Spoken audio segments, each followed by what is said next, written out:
Hi, everyone. Good morning. Thank you for waiting just a moment as we got started.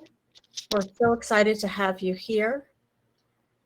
And Milena, if you can go ahead and share the screen, that would be great. Start our first slides. Great. Thank you so much, and welcome to our first Resilience Think Tank webinar. Today we have a very special guest, but before we get started, I just want to tell you a little bit about the Resilience Think Tank. We were founded in 2021, and our mission is really to be a source of risk and resilience information for those in the industry. And we came together as 6 individuals across 3 different countries. And we're really looking forward to providing you content that you won't find anywhere else. If you can go ahead and advance the slide. Thank you. If you would like to join with us and follow what we're doing, we recommend that you follow us through LinkedIn here, or you can go directly to the resiliencethinktank.com webpage as well. If you can go ahead and advance, Milena. Thank you so much. Great. I am so excited to have Steve Crimando here with us today. And he is founder and principal of Behavioral Health Science Applications. I've been fortunate, you can read a little bit more about his background here. I've been so fortunate to have known Steve for quite a while, and so thrilled that he's joining us today. He is a certified threat manager, a certified disaster responder crisis counselor. He'll tell you a little bit more about that, I think, in just a moment. And he is a board certified expert in traumatic stress. He's also a certified trainer for the U.S. Department of Homeland Security, their National Threat Evaluation and Reporting Program. He has more than 30 years of experience in the field. He was deployed on September 11th to the World Trade Center attacks, and he has done amazing work since that time and continues to do that today. Without further ado, I'm going to turn it over to Steve Crimando, our guest today. He'll give you a little bit more on his background and then really jump into this very interesting and timely topic. Thank you. Thanks, Ashley, and thanks everybody so much for making the time to join us this morning. Have a lot to cover, but really it's to address this unique moment we have in time right now in terms of the various stressors that are affecting people, really how it's playing out and the impact on your workforce. I'm going to keep that focus to kind of current world events. So if I could have the next slide, please.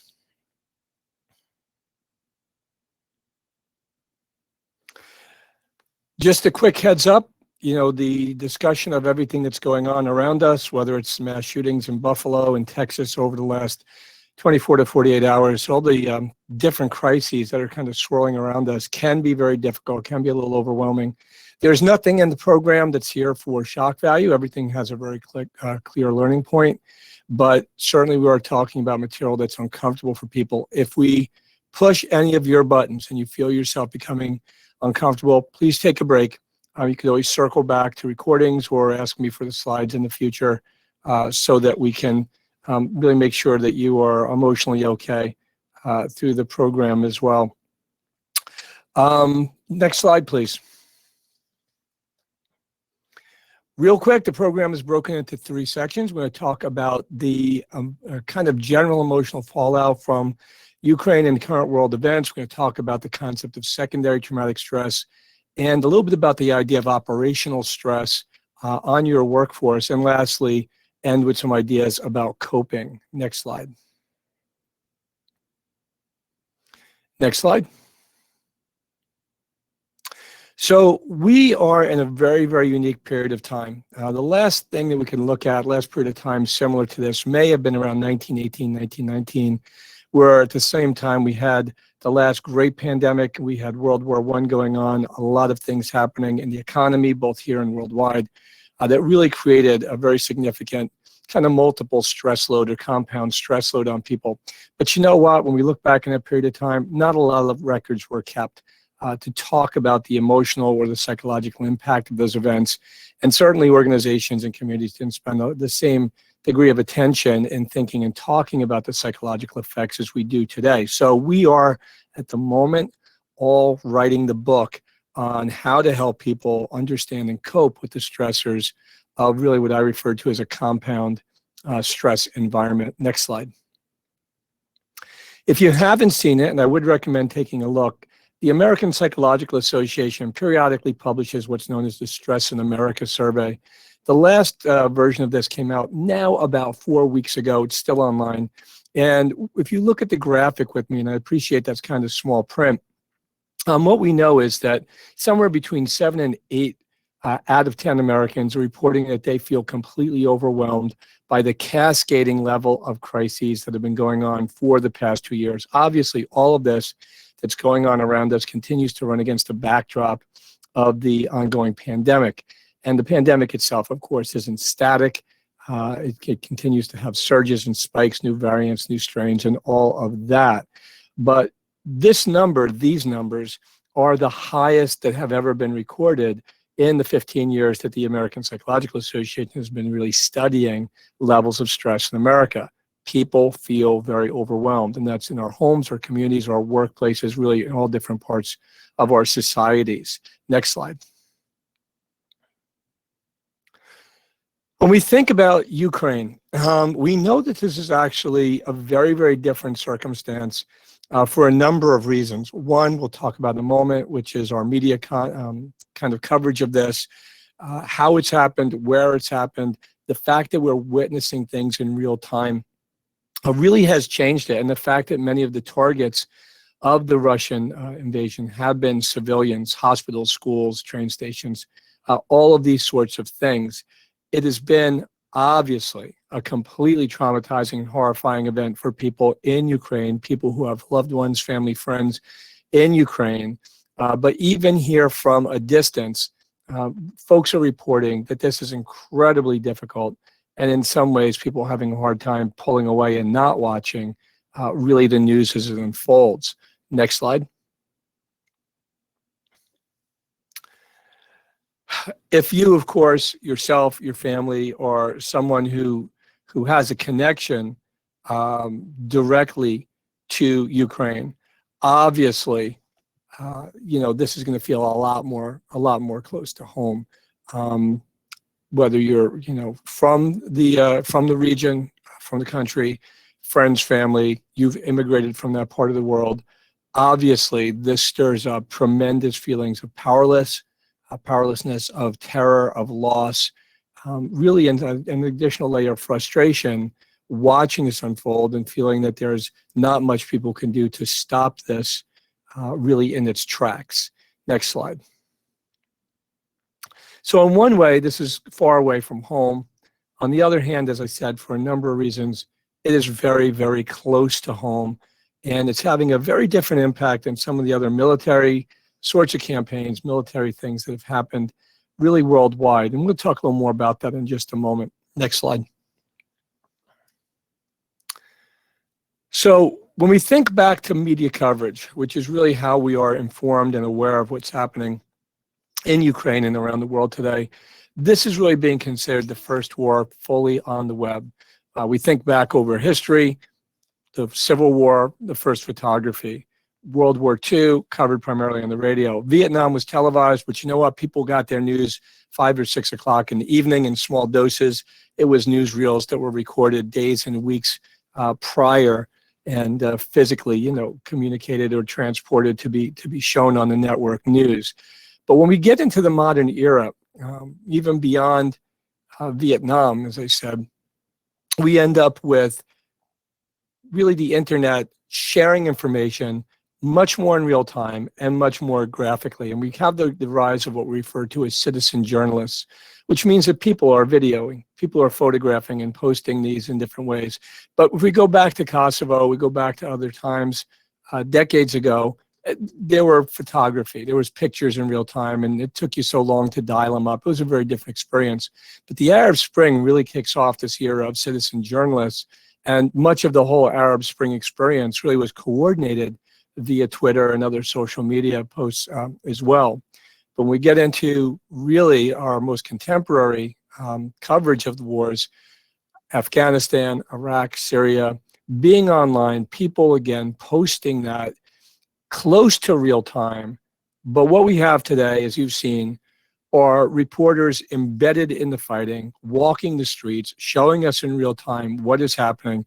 And these images are coming to you on your computer and your tablets, some of you on your watches on your wrist. So there's really this kind of inescapable stream of imagery and of information that is really reaching us in a way that it never has before, never so quickly, never so graphically, never in so many different platforms that it's somewhat inescapable for many people. Next slide, please. So the launch pad for our discussion this morning will be Lewin's equation.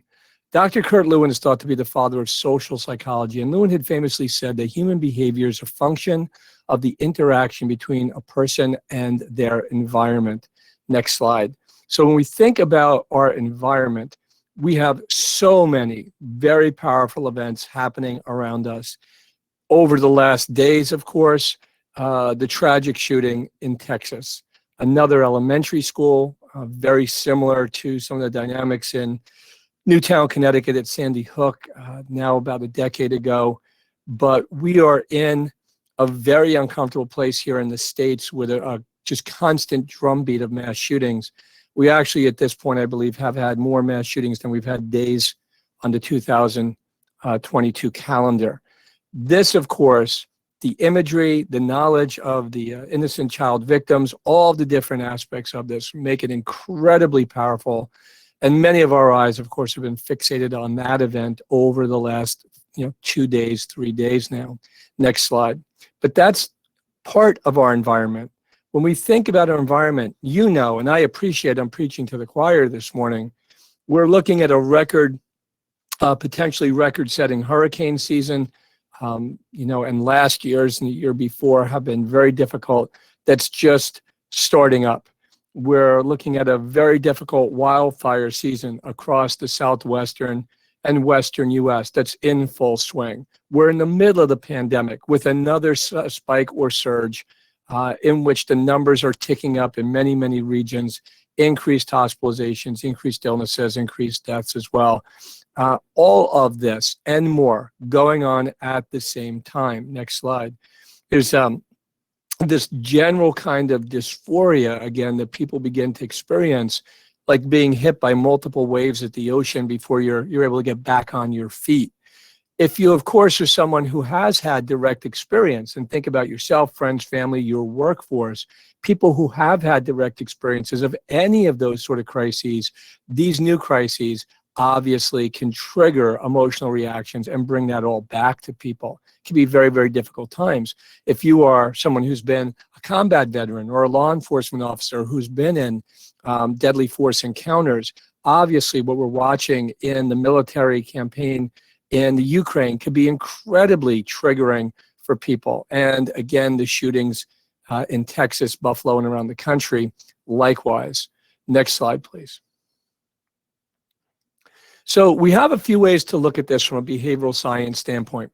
And what I'd like to do, really as the underlying theme of my presentation this morning, is help you make accurate behavioral assumptions about how stress is affecting people around us in our community and your organization, and then some guidance, of course, about what to do about that. One of the ways we look at stress in these circumstances is we know these stressors really hinge on two dynamics, and that is the duration and the intensity of the event. When we look at the pandemic, obviously an incredibly intense event, just passing 1 million fatalities here in the States, an incredibly prolonged event in terms of 27 months or so here in the US. So we know that we're in an environment where we have these things that kind of push us beyond just extreme, sort of uncertainty into the realm of almost existential crises. Just the feeling that the world is kind of coming apart at the seams when we're being hit by so many stressors at the same time. Next slide. These stressors that we see, though, we refer to as VUCA events. Something good to hold on to in terms of your, mapping out future events. VUCA, as you can see, is an acronym for events that are highly volatile, The pandemic and most of the events that I've shared with you so far, that I've at least mentioned, have that aspect of volatility. Uncertainty, which is a tremendous driver of anxiety and stress. When we don't know, what the trajectory of these events will be. If you take just on face value pandemics are predictably unpredictable. We know that from prior experiences, and we knew that going into the current COVID-19 experience. Complexity, I don't know that the events we're facing right now could be more complex. If we take things like climate, that's incredibly complex at a scientific level. The pandemic is incredibly complex at a medical and scientific level. Many of these are incredibly complex situations, and there's a high degree of ambiguity in which, especially in our current news environment and media environment, where people are concerned about the veracity, the truthfulness of news reports and such, the rise of disinformation campaigns, all muddy the water in a way that creates even greater ambiguity and difficulty for people knowing exactly what the situation is. None of this is good for us at a psychological level. We do not do well with these elements. So we are actually in a place of not only having a lot of stressors, we're in a place of having very complex stressors, the type that really we again would describe as VUCA events. Next slide. The other thing as we think about this is many of the events we're facing right now, certainly Ukraine, as we'll mention more fully in a moment, but also the pandemic, the shootings, others going on around us, do have this aspect of dread. Now, I know many of us use that word, dread, just to talk casually about fear or horror or terror. But here I'm drawing from the book by Amanda Ripley, Unthinkable, a great book about the human response to crises and disasters for any of us in the field. Ripley said, when we have these 6 different elements combined, the combined effect of this, she refers to as dread. And the reason that this is significant to us is dread seems to be a multiplier of traumatic stress. So for those of you who've ever worked in or are knowledgeable about, for example, emergency medicine, there's a term, there's a word, potentiate, which says, for example, if someone overdoses on a certain medication with alcohol, the way these two substances combine actually magnify, it amplifies, intensifies their effect. When we have dread as part of a stress environment, it amplifies it, it magnifies it. So the stress we feel actually experienced is much more intense. Many of us are familiar with the idea of the real feel, the heat index. The weather forecast says it's 95 degrees out today, but with the current conditions, it's going to feel like it's 106. Dread has that magnifying quality that, yes, we could look factually at all these stressors individually, but when they contain the dread element, it actually turns up the heat in that way. It feels much more intense. Next slide, please. So if we think about the Ukraine situation right now, obviously there were additional dread factors. The fact that the attack was, from most people's perspective, certainly not the Russian government, unprovoked. It's involved a tremendous targeting of civilians, children, innocents. There's a great imbalance of the powers, the military powers here, obviously resulting in death and serious injury. This is, of course, a mass casualty event with tremendous damage being done. And we're seeing, so much that's gone on affecting families, affecting children. And of course, this is both prolonged and drawing a tremendous amount of media attention, as we discussed earlier. So all of these things combine to create a very unique stress environment that we're in today. Next slide. One of the things that comes out of situations like these, the combined effect, certainly of the Ukraine experience and all the others I've mentioned, is a sense of powerlessness. Now, disasters and emergencies in general have a tendency to strip power and control away from people.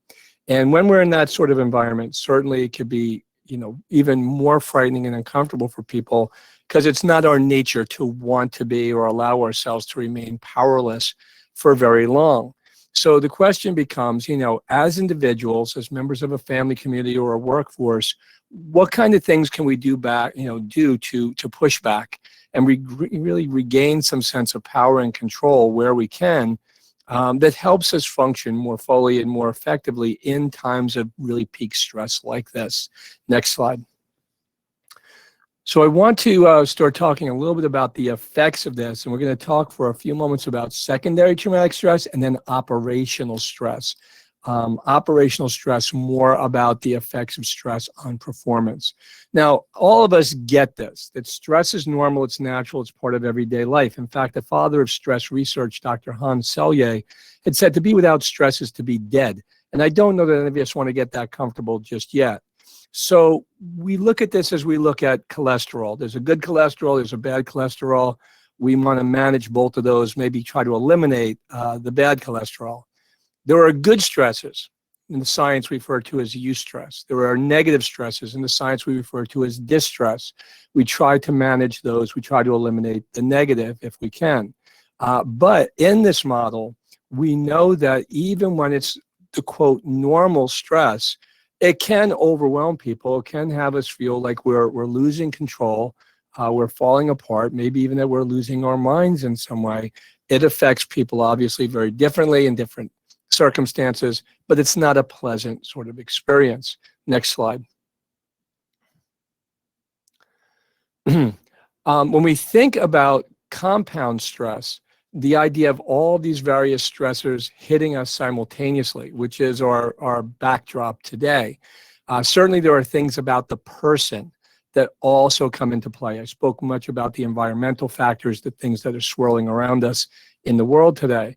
But there are things to do with the person's previous experience with trauma and loss and stress, their closeness to the event, our ability to identify with victims and survivors. Do they feel like, seem like people we can relate to? The degree of social support any one of us get, other factors that are idiosyncratic, our age, our culture, our temperament, our maturity level, things like this. And certainly there are other event factors like the outcome of the event. It has a positive outcome. It changes it, but doesn't eliminate the fact that it was stressful and maybe even traumatic. A good example, I live just outside of New York City. I was a responder to our disaster team on the night that the airplane landed on the Hudson River, the story, of course, of the miracle on the Hudson. If you got off the plane on the left wing, you were evacuated to New York City. If you got off the right wing, you were evacuated to myself and our team in New Jersey. Even though it was a happy ending, barely any injuries, it was, of course, tremendously traumatic for people on that flight. So the outcome of the event is helpful, but it doesn't negate or undo the traumatic impact of some of these situations. Next slide. So when we think about these events combined, the experience we're watching in Ukraine, all the other things swirling around us, we know that what happens in order for us to continue to be functional, get up, get to work, do your thing, take care of yourselves, your homes, your families, etc. What happens is we begin to acclimate, we begin to habituate to this new level of stress. Many of you are familiar, of course, with that old, I guess, analogy of the frog in the boiling water. So our background continues to get turned up. It continues to get more intense. And we certainly, we slowly and gradually acclimate to that, but it's not necessarily good for us because what's happening physiologically in the background is we are running at a higher level of activation due to all these real and perceived stresses. So heart rate, blood pressure, respiration, the various neurochemistry that's associated with stress, all running at higher levels. Next slide, please. And it begins to take its toll on us physically and emotionally. Just because we are managing it, just because we are habituating to it, does not mean it is not taking its toll. Now, we collectively seem to be more better suited to handle short bursts of acute stress than chronic long-term stress. When you look at the correlation of stress and other sorts of mental health and physical health problems, most of it is associated with chronic stress. We tend to rise to the occasion emotionally, behaviorally, physiologically very well to short bursts of stress. we are not geared up the same way for constant, chronic, ongoing stress, which, may be for many people the scenario we're in today. Next slide, please. So secondary traumatic stress, much akin to the photograph here, is like secondhand smoke. You understand the concept. You may not be the smoker, but breathing other people's smoke can have an ill effect on you. Secondary traumatic stress, you are not the traumatized person, but being exposed to their trauma indirectly, vicariously, can still have an effect on us, especially when it's incredibly powerful, when it's cumulative. It's one terrible story after another, whether that's one horrific attack in Ukraine after the next, it's one mass shooting here in the States, whatever it is, the cumulative effect starts piling up on us. Obviously feeling overwhelmed, as many of us are today with the events in Texas, by the depth of emotional pain being experienced by those families, and our ability to identify with people in these crises, whether it's Ukraine, Texas, or anywhere going through these events today. Lastly, if we have a sense that we should be able to spare people the suffering, and we're not able to do that, that becomes an additional kind of stressor on us as well. Next slide, please. When we're affected by these kind of stressors, it's different than our everyday stress. This isn't, I have a lot piled up on my desk, a lot going on with home and family. It's not our finances, all these things which can be significant stressors for us. These are different stresses. These can be really, again, combine or at least contain an element of life threat. It may not be our immediate life, and it may be, because simultaneously the pandemic may represent an ongoing threat to you, your friends, your family. The possibility of being suddenly swept into an active shooter event, which have been happening all around us, obviously means that this is a life threat, and it's very close to us. We can find ourselves in there. We start to see changes in people, and these crop in across all these different domains. And without reading each of the bullet points, certainly on the slides here, you see that how we think, our thought processes, or thought content starts to change. We can be more forgetful, difficulty making decisions, problems concentrating. We know stress erodes short-term and working memory, so that becomes a real challenge. Obviously, the emotional roller coaster, shock and grief and anger and feelings of hopelessness and helplessness are common. Changes in our behavior, including contact with other people, eating and sleeping patterns, all of this. And then the physiological changes I mentioned, increased heart rate, blood pressure, respiration. At the same time, this can shake up very big existential questions, spiritual questions for people about the meaning and purpose of life, the role of God. All kinds of huge questions can be introduced and stirred up in these events. Next slide, please. Hey, Steve, we have a question. Do you want to take that now or wait till the end? If we could, I'd like to at the end, because I think the question was about coping, and the next section we're going to get to is entirely on coping. So I want to try to cover some of that and see if the question still stands. Perfect. Thank you. So if we go back even to the earliest stress research, I mentioned Dr. Hans Selye earlier. In Selye's general adaptation model to stress, the last phase was the exhaustion phase. And this is where stress is constant, it's chronic, it's wearing people down in terms of their minds and their bodies by just this unrelenting stream of different challenges. People get used to it, we survive it, we get through it, but it doesn't mean it's necessarily good for us. Some people do not survive it. For some people, it does manifest itself as increased violence risk to self or others. So that is a concern. Next slide, please. But I wanted to speak for a moment about the concept of operational stress. And this is really about the relationship on our performance at work, at home, and so forth. And I want you to think specifically about teams, about your teams in different crises, the folks you work with in business continuity and different disciplines that handle emergencies and crises in your organizations, what your personnel are like under acute stress as well. And we may have some really stress resilient people, some people who are just champions at working through high stress. But we go back to this graphic, more than 100 years old in psychology, known as the Yerkes-Dodson curve. And we see that for each of us, and it's a slightly different place on this grid for each of us, there tends to be a tipping point. There tends to be a point of diminishing return where once we pass a certain level of stress, performance starts to taper off. So, as I said, for each of us, this tipping point is different.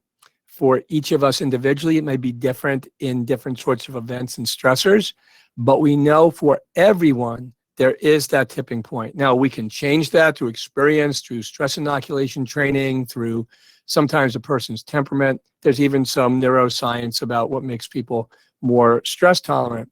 But for all of us, it's a reality that at some point, stress starts to erode performance. Next slide. So when we think about this concept of, when people hit that tipping point, whether it's under the current stress load, as I've described it, these multiple and compound stressors, if there's another sort of crisis, we're kind of, so many things going on right now, as I said, oil and gas prices, inflation, volatility in the stock market, on top of all the other things that I've mentioned, of course, it's a different tipping point, as I said, for each of us. And when we start to get overloaded, very often we talk about that as a condition known as task saturation. So if you think back to your high school or college physics or chemistry, you'll remember that word saturation means that sponge or that cloth can't soak up one more drop of anything. It is absolutely full. And if it were to take on one more drop of anything, it would have to displace. It would have to push something off the plate to make room. So task saturation really is when any one of us or anyone on our teams, and you could trickle this down to people in our homes, families, and our communities, starts to hit that tipping point where they are overloaded and overwhelmed. We start to see the possibility for task saturation. Now, for our concern today, from a business resilience standpoint, we know that task saturation, as it increases, yes, decreases performance, but also increases the possibility of executional errors. Plain language, people start making mistakes. You have to think then, in crisis conditions, what is the possible cost of mistakes that ourselves or our teammates may make when they're under this kind of stress? Next slide, please.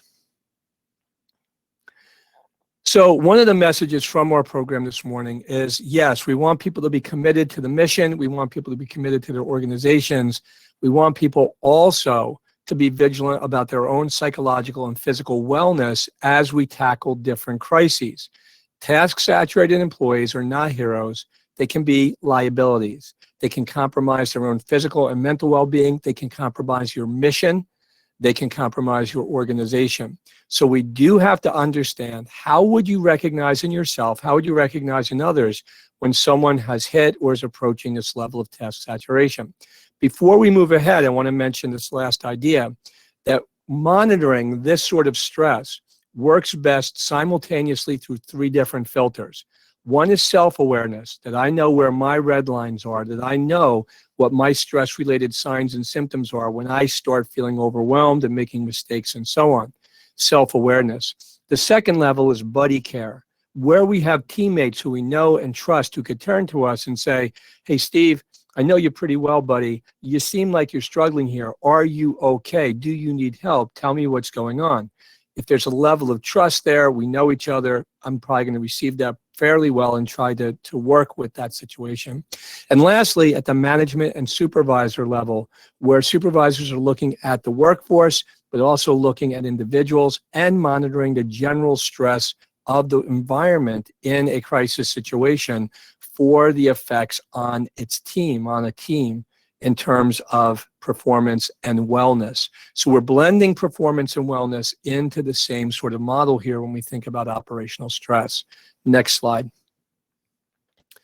So a few signs then. How would we know when someone's hitting the tipping point? Really, again, and we're going to see that steep drop off in performance. Well, the signs of task saturation, for example, include a few. The first of these is shutting down. Shutting down is simply the deer in the headlights phenomena. It is just a person who is locked up and unresponsive and just can't take on any more information and just is totally, again, becoming overwhelmed and freaked out by the pace and the volume of information and tasks that are hitting them in a crisis. The next two are very similar, cognitive lock-in and compartmentalizing. Cognitive lock-in is the person who gets stuck on the first task that they were working on or the first decision they make in a situation, and they're unable to move beyond this. This is a deep kind of effort to control and limit additional information that's coming in and flooding the person so that they can cope, they can manage, but they get hung up on that first thing. Obviously, we could all recognize that crisis events are dynamic, they're fast-paced, they're changing, and a person who gets stuck can really put themselves in the mission at risk. Target fixation is very much like that. A person compartmentalizing gets stuck on one thing, not necessarily the first thing, at the exclusion of everything else. And lastly, channelizing. Channelizing is the classic arranging the decks on the Titanic, or the deck chairs rather, on the Titanic. It is being busy, being busy. It's making lists, it's organizing, but you're not really getting any traction with the crisis or with the problem. And this is another way that people are trying to gain a sense of control when they get flooded and they get overwhelmed by stress. We could see these. We could observe these on a crisis response team. We could observe these in our teams when we're in activation and high levels of stress and deployment. So supervisors watch for this, teammates watch for this, and we learn sometimes to watch for it ourselves. But you can recognize that a person who is in a stress sort of emergency like this may not be able to recognize it themselves because they're so deep in. Next slide. So there's this whole continuum or spectrum then.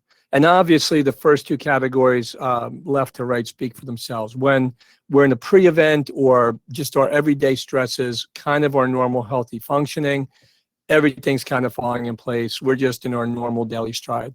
We have a crisis to some degree. We react to it. You want to react to it. It, is a little bit usually distressing for us. It gets us in that good stress zone where your adrenaline picks up and our attention picks up and we're really focused and working hard on the crisis of the day. But it can have some ill effects. We could, have difficulty letting down afterwards. We continue to run in high gear.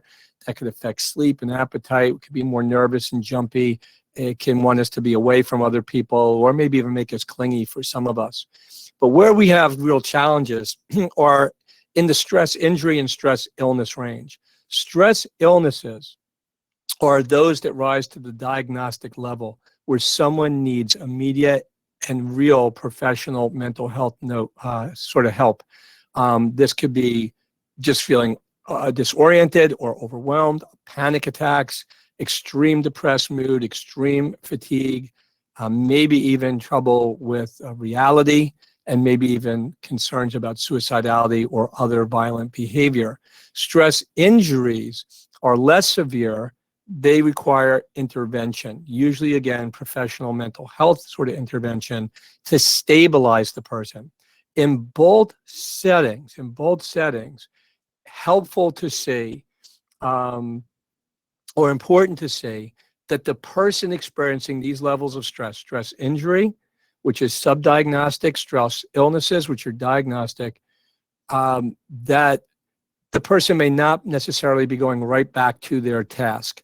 They might need some period of downtime. They maybe need to take an off the line to focus on their own wellness, to get them back up to speed. The person with a stress injury, we try to rehabilitate and get back to their task as quickly as possible. The person with a stress-related illness may not be going back to their task. It may not be the right move for them. Next slide. So then the questions become, what do we do about it? Which I believe was one of the questions entered in the chat earlier. So if we could have our next slide, please. We think about a few different strategies. But before we introduce the individual strategies, my invitation to you would be what I refer to as the 3 A's. The 3 A's are adopting some new ideas about this sort of stress and this sort of stress control. And I'm not just using the term stress management. I'm using stress control with the idea that stress is an element in our operating environment. It is a reality, and we, again, can control that as we can control, to some degree, other elements of our operating environment. We'd ask you then to think about taking on some new ideas. That's adopting. Adapting is the concept of considering what sort of approaches you have used in the past. individually and organizationally to cope with high levels of stress? And can any of those be modified for the current situation? Whether the current situation is the things I've mentioned in our discussion of compound stressors or future events. Can you fall back on, rather than learning new techniques, fall back on those that are known, that are comfortable, and modify them? But most importantly, the idea of giving it a try.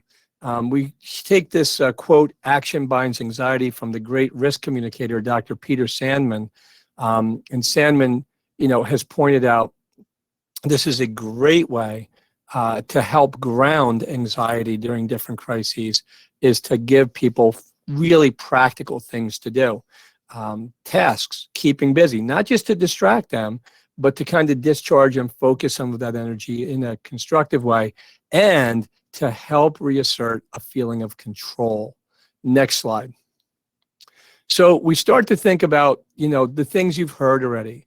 In the Ukraine situation, and really, again, if we, piggyback from that, the mass shootings that we've seen, so dramatically in these first months of the new year, we have control over our media intake, and you can again shift modes from the fire hose to the garden hose and really curate and really regulate the flow and the type of information that you're getting. Now, in our businesses or related businesses, we have a need to know. It's not just from a curiosity standpoint. We actually need to know what's going on around the world. And so we can do that, and also be thoughtful about how we're saturating ourselves or marinating in some of the power of these stories. So we think about perhaps moderating some of our exposure. Next slide. Some of that exposure, as I said, more so today than any other time, is coming directly to us every moment on our different devices. Your desktops and tablets, your phones and your watches, all these different places where that news is immediately accessible. Now, one of the things we've all figured out is that your social media feeds are bottomless. If you keep scrolling down, there's going to be more content. There's going to be more information.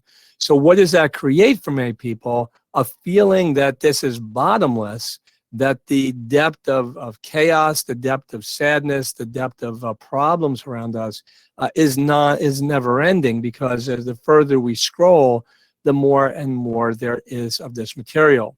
So we again have to moderate our exposure to content across a number of different platforms where it was historically mainstream media.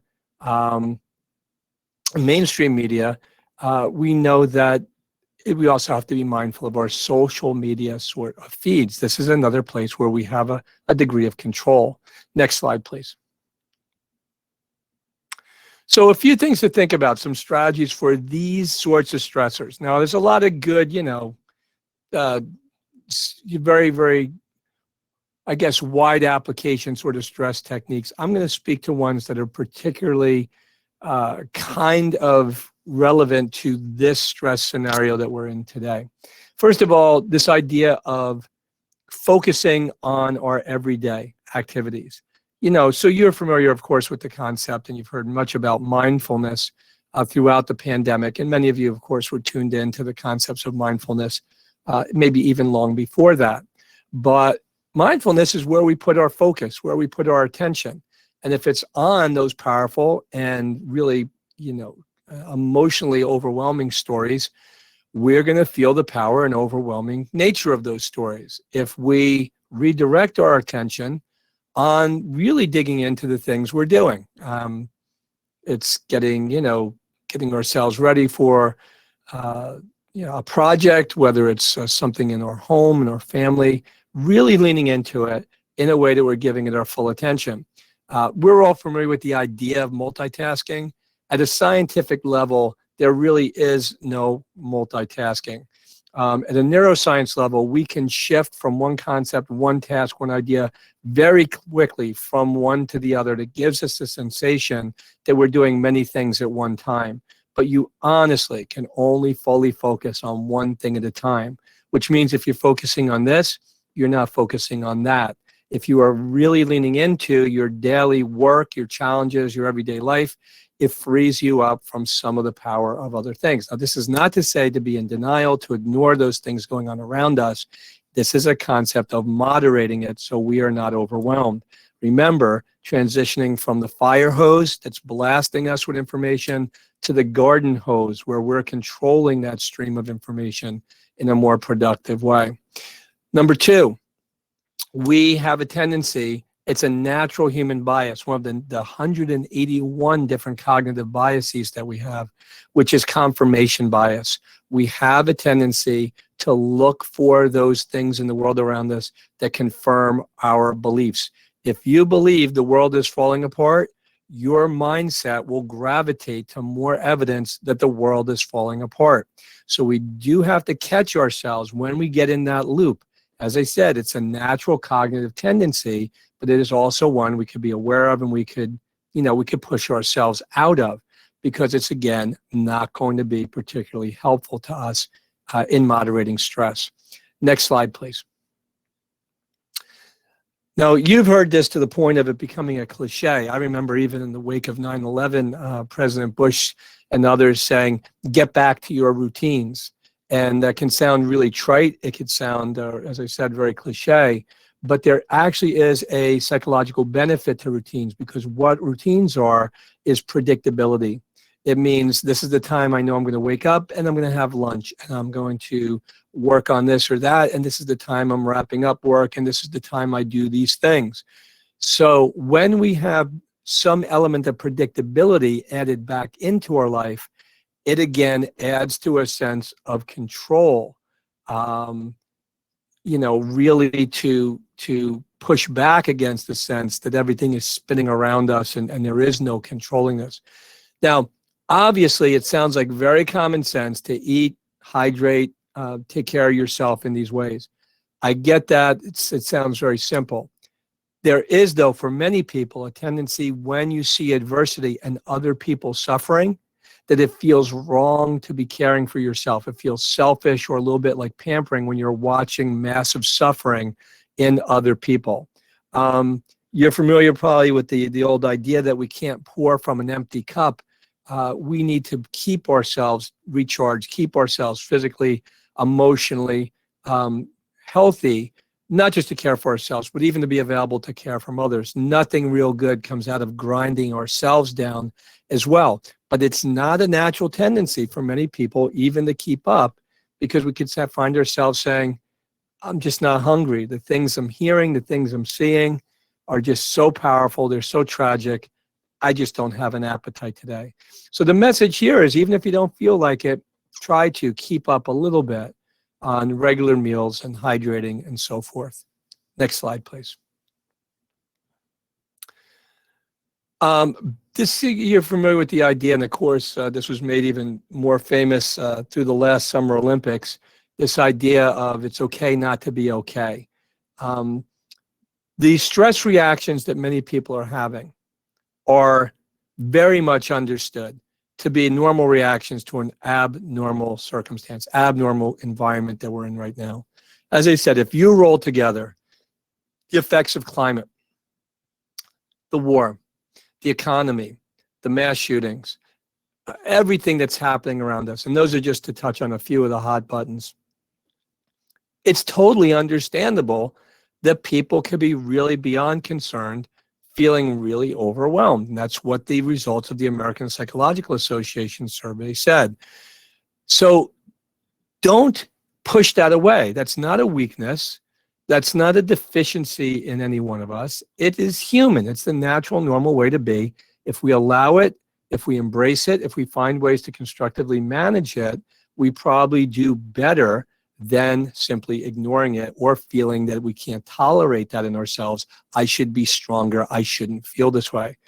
Obviously, breathing properly, whether you're sitting down and doing a focused breathing exercise, that's not just simply for distracting. We know those sort of exercises in the science of this are referred to as autogenic techniques. And Eileen is talking a little bit about breathing techniques as well. These autogenic techniques are those that trigger our parasympathetic nervous system that's part of our autonomic nervous system that can override our fight and flight mechanism, override our stress chemistry, and start to bring us back into physiologic control. Next slide, please. Reconnecting. Now, all of us, again, it took us a while in the very first blush of the pandemic, going back to early 2020, to understand the difference between social isolation and social distancing. We may have to keep distance from people for a number of different reasons. That does not mean we have to be socially isolated from people. Reconnecting with the people you love, focusing on making the effort to make that call, do a FaceTime, get to see people in person when you can, all is tremendously psychologically important for us, as is reconnecting with nature. Getting outside as the weather permits, as your physical health and ability permits, getting out there and reconnecting with the world, including animals in your life and around you, all seem to have a real psychological benefit. Next slide, please. The last of these, creating psychologically safe environments in your workplace where people are encouraged, or at least allowed, to have these conversations. Now, you don't want them to dominate the hours of your day, but you don't want to create a sense where people are ashamed or shouldn't talk about these thoughts and feelings. They're fairly universal, and many people are keeping them to themselves, and you don't want to create a culture where people feel it's not safe to talk, it's not safe to be myself, it's not safe to show my thoughts and feelings to those around us. So we do want to have workplaces where people, again, can, in a civil way, share their thoughts and feelings. Educating people about the signs of distress in others as well as themselves. Now, you could take the slides I've shared with you today and some of these ideas and use those yourselves. You could have others in-house or EAPs talk about stress and stress control. But remember here, please, the central theme of our discussion this morning is this is very unusual.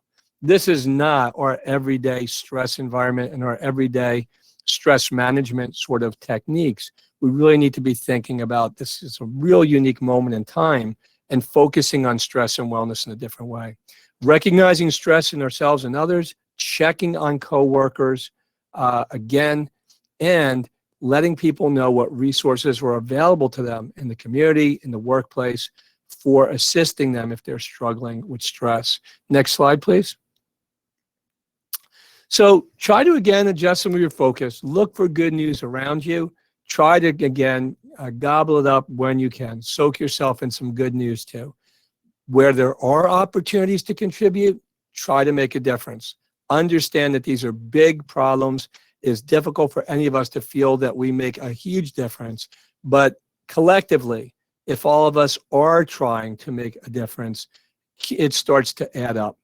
Make sure that you are addressing the children who are around you and in your life in different ways.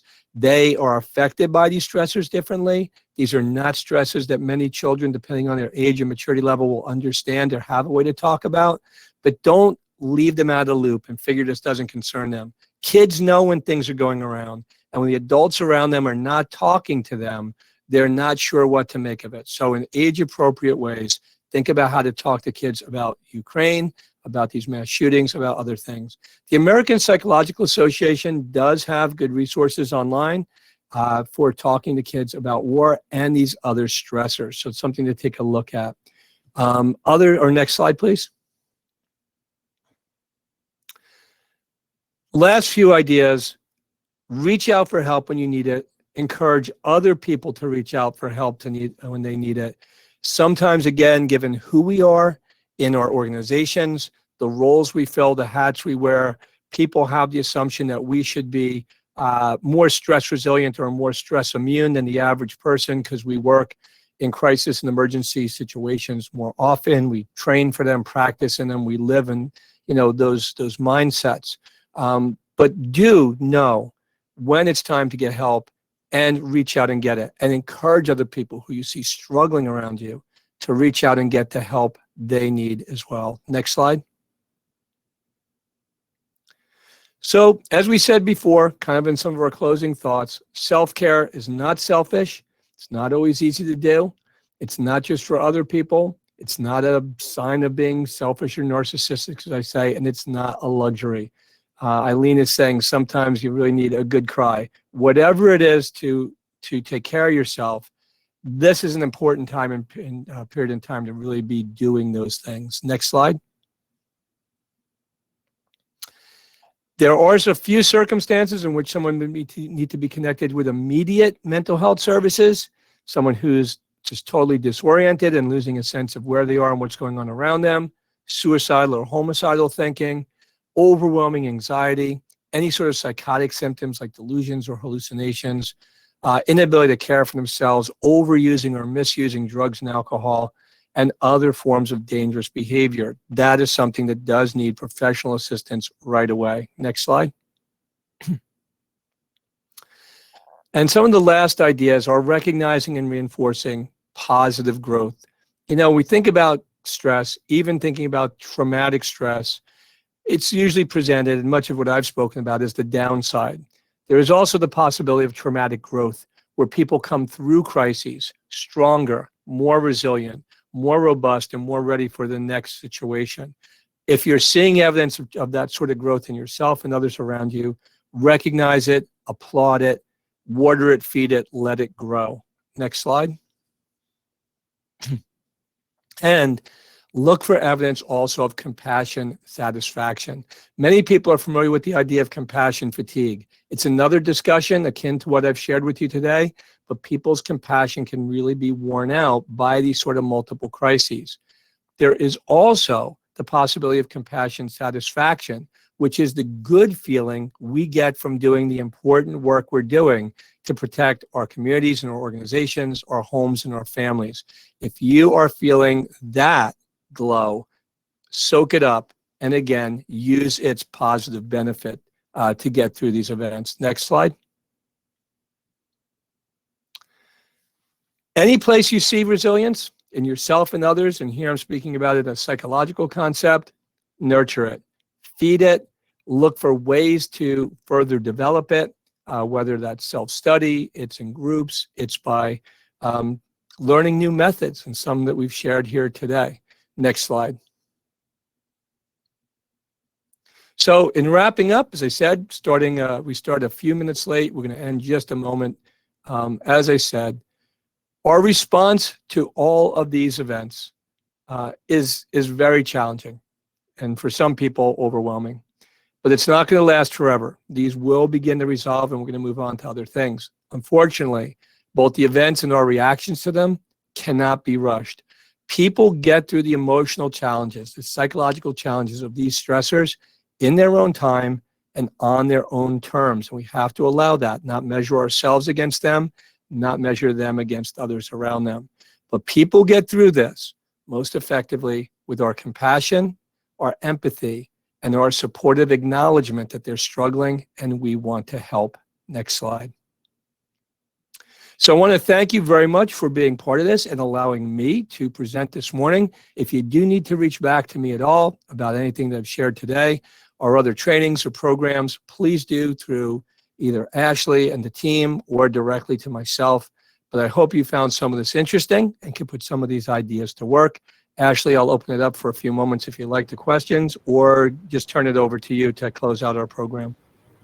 Great. Thank you so much, Steve. That was really great information. I learned a few new things and had some refreshers for myself as well. So just want to open up to see if we have any questions. If you want to go ahead and put them in the chat, that would be great. And I'll pause for just a second to see if any questions come in now.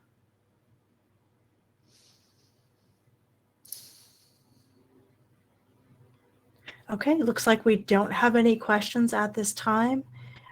So Steve, just wanted to thank you again so much for being with us today and sharing this important information.